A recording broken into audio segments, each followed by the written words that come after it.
Hello, dear Victor, and all students, Iranian and Iraqi students. I am very much apologize for the delay in sending the seminar and not participating in this discussions lecture because I traveled to the Islamic Republic of Iran in last 3 days. In this seminar, we will talking about subsurface geology literally. In slide 1,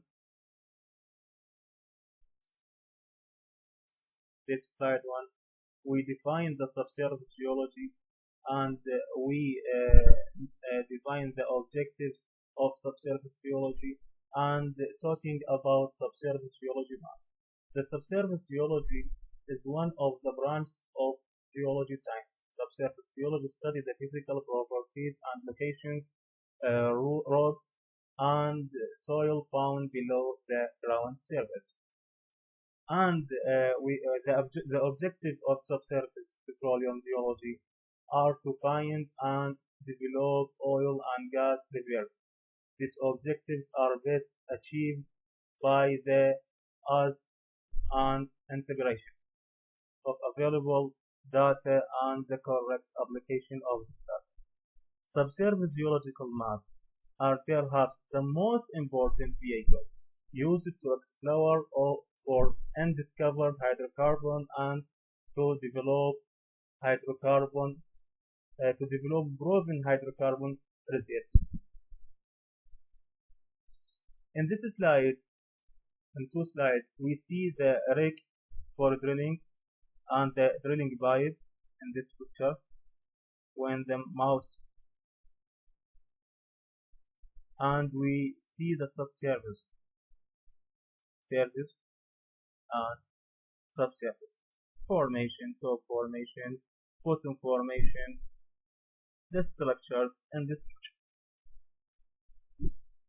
And in this slide, we're talking about why we study the subsurface geology and subsurface maps.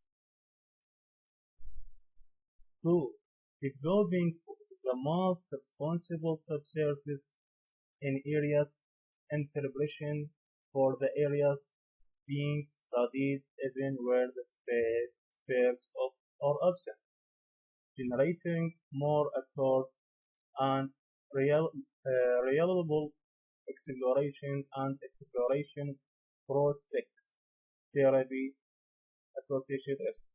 I will explain fast to observation time and more answers about why we study subsurface geology and subsurface maps.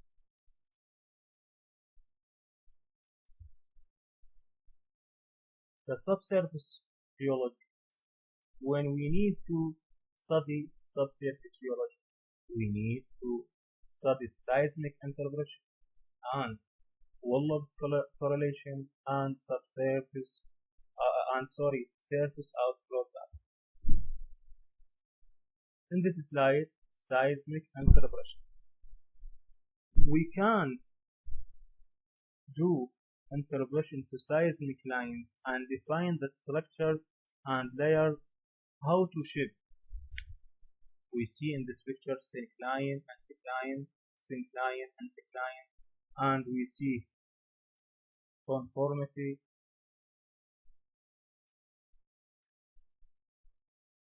see pictures, syncline, anticline, syncline, anticline, this conformity.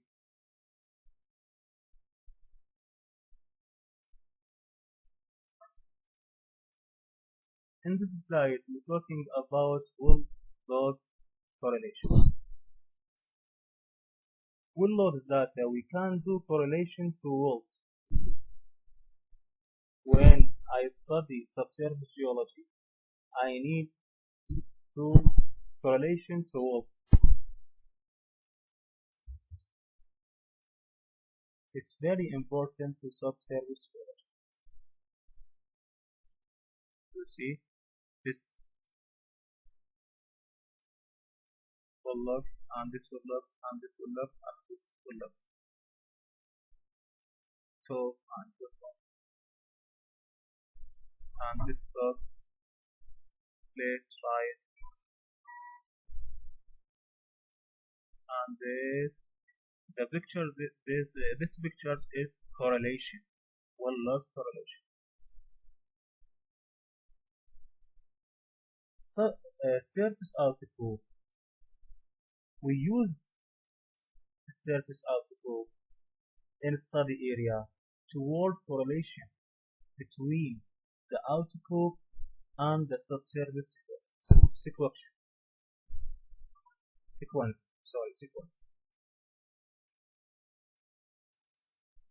This slide is very important. Types of subsurface maps. We have three types of subsurface maps. The one type structure contour map. The two type iso-core and isopath map. The three type faces map.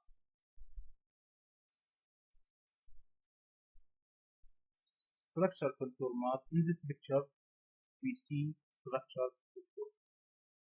In this map, we can see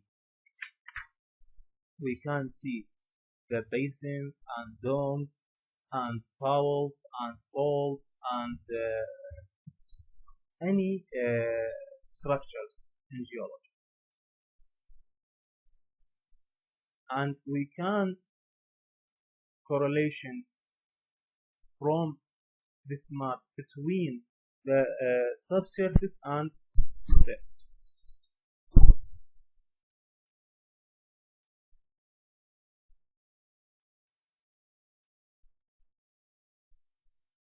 Iso-core map and isopath map. It is a map that shows by contour lines the variation in the thickness of a formation. Isopath map and iso-core map show by contour lines the variation in the thickness of a formation. And the faces map. The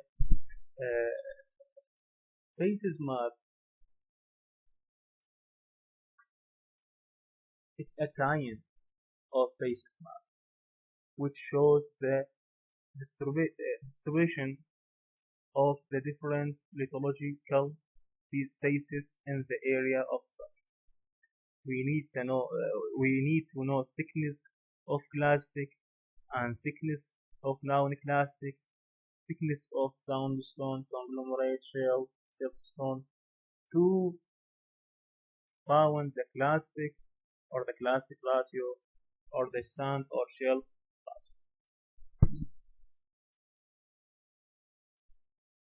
In the end, thank you all for listening, and I explained fast because I will explain fast to preparation time. Thank you for all. Thank you, doctor. Thank you all students for listening.